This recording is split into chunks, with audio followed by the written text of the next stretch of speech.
Who were the Philistines in the Bible?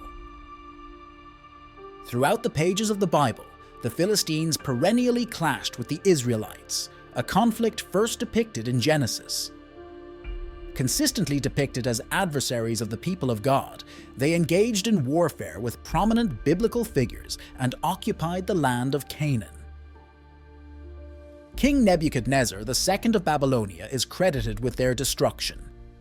Notable among their conquests was the defeat and death of Saul, found in 1 Chronicles chapter 10, verse 1 to 8.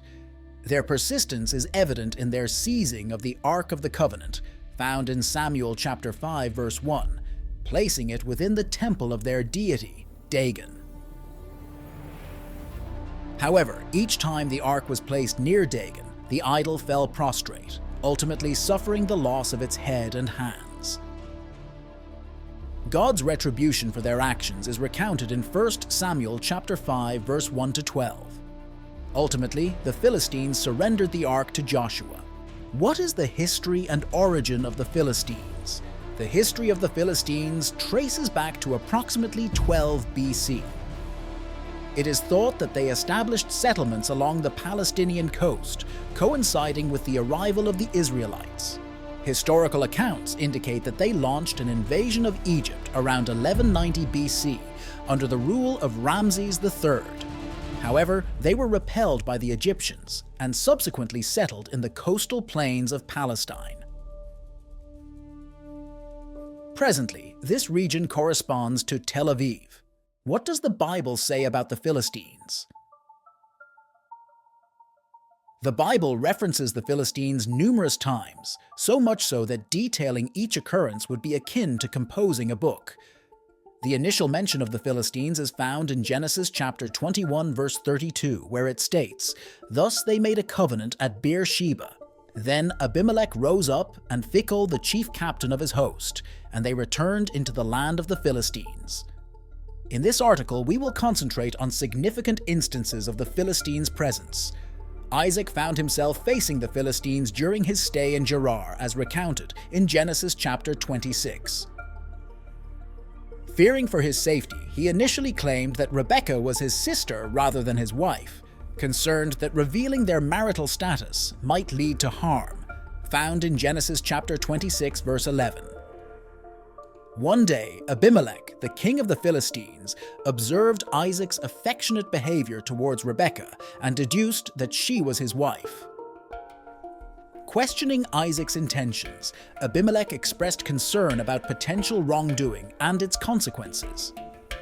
Isaac explained his fear for his life, prompting Abimelech to recognize the gravity of the situation, fearing the possibility of someone touching Rebekah and incurring guilt. Evidently, the Philistines were recognized as a warlike nation. Upon delivering Israel from Egypt, God deliberately avoided leading them through Philistine territory, found in Exodus chapter 13, verse 17. His intention was to spare them from potential conflict that might cause them to regret leaving Egypt. Therefore, God directed them through the wilderness and along the path by the Red Sea. Not long after David was appointed king to succeed Saul, Saul and his soldiers engaged in a conflict with the Philistines, found in 1 Samuel chapter 16 to chapter 17. From the Philistine camp emerged a formidable opponent named Goliath, towering at 6 cubits and a span, approximately 9.5 feet tall. This colossal Philistine issued a challenge to Saul and his troops. If the Philistines emerged victorious, Saul's men would serve them. But if Saul and his soldiers prevailed, the Philistines would become their servants. David, the son of Jesse, volunteered to confront Goliath in battle. Jesse, his father, had tasked him with delivering provisions to his brothers engaged in warfare against the Philistines. Upon arriving and explaining his purpose to his brothers, they informed King Saul. David recounted his previous victories over a bear and a lion to Saul, expressing his confidence in facing Goliath. Despite the apprehension of Saul's soldiers, Saul permitted David to prepare for combat against the giant. In the end, David emerged triumphant. You might be familiar with the tale of Samson and Delilah. Delilah's betrayal of Samson is recounted in the Bible. She was dispatched by the Philistines with the aim of luring him into their grasp, found in Judges chapter 16. Samson possessed extraordinary strength, a trait prophesied to his parents before his birth. For lo, thou shalt conceive, and bear a son, and no razor shall come on his head. For the child shall be a Nazarite unto God from the womb, and he shall begin to deliver Israel out of the hand of the Philistines. Found in Judges chapter 13, verse 5. In his youth, Samson desired Philistine women, much to his parents' dismay, who urged him to consider a partner from another tribe. Across the narrative of Judges, Samson repeatedly faces betrayal at the hands of women who are often manipulated by the Philistines in their quest to uncover the secret of his strength. Regrettably, he confided this secret to one particular woman. The Philistines were resolute in their determination to put an end to Samson following this event. Samson felt aggrieved when his wife's father gave her to another man. Despite her efforts, she couldn't extract the information the Philistines sought, the secret to his immense strength.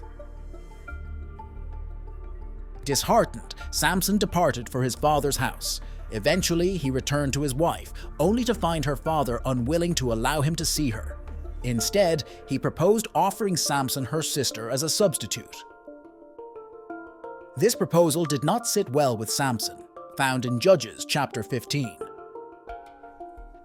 And Samson proceeded to capture 300 foxes, taking firebrands and tying them together by their tails with a firebrand placed between each pair.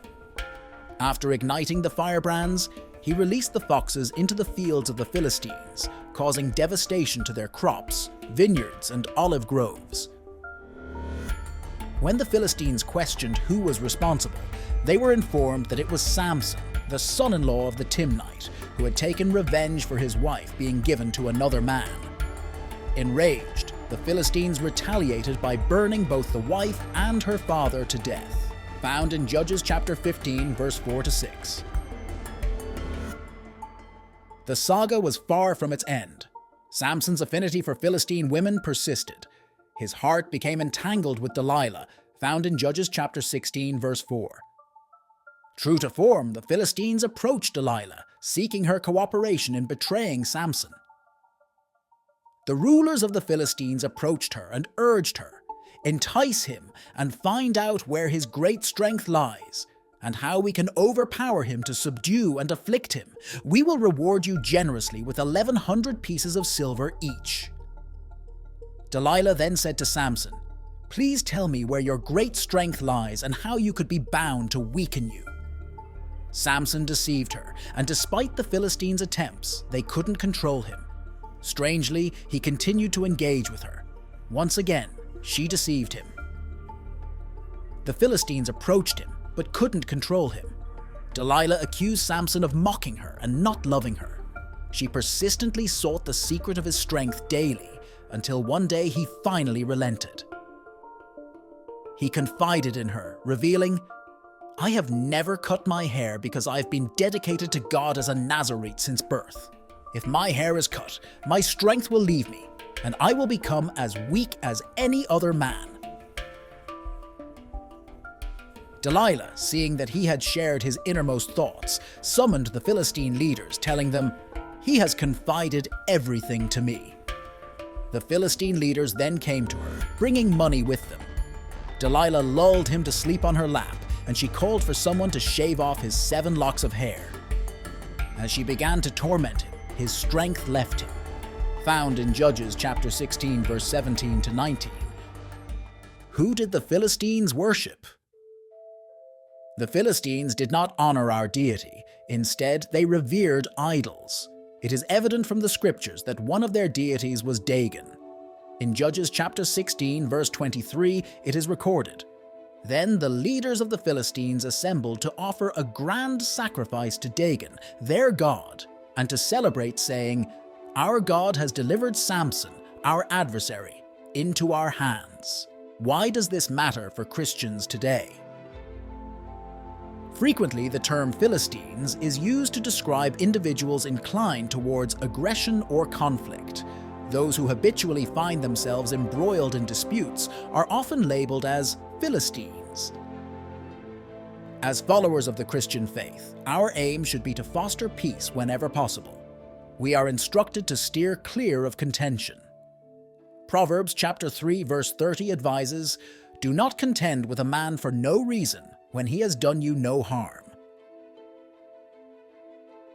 Furthermore, it warns against envying oppressors or adopting their methods, found in Proverbs chapter 3 verse 30 to 31. This piece is relevant due to recent developments in the Middle East, where Israel and one of its adversaries are in conflict. The term Palestinian is believed to have roots in the Philistines, although whether modern Palestinians are direct descendants is uncertain.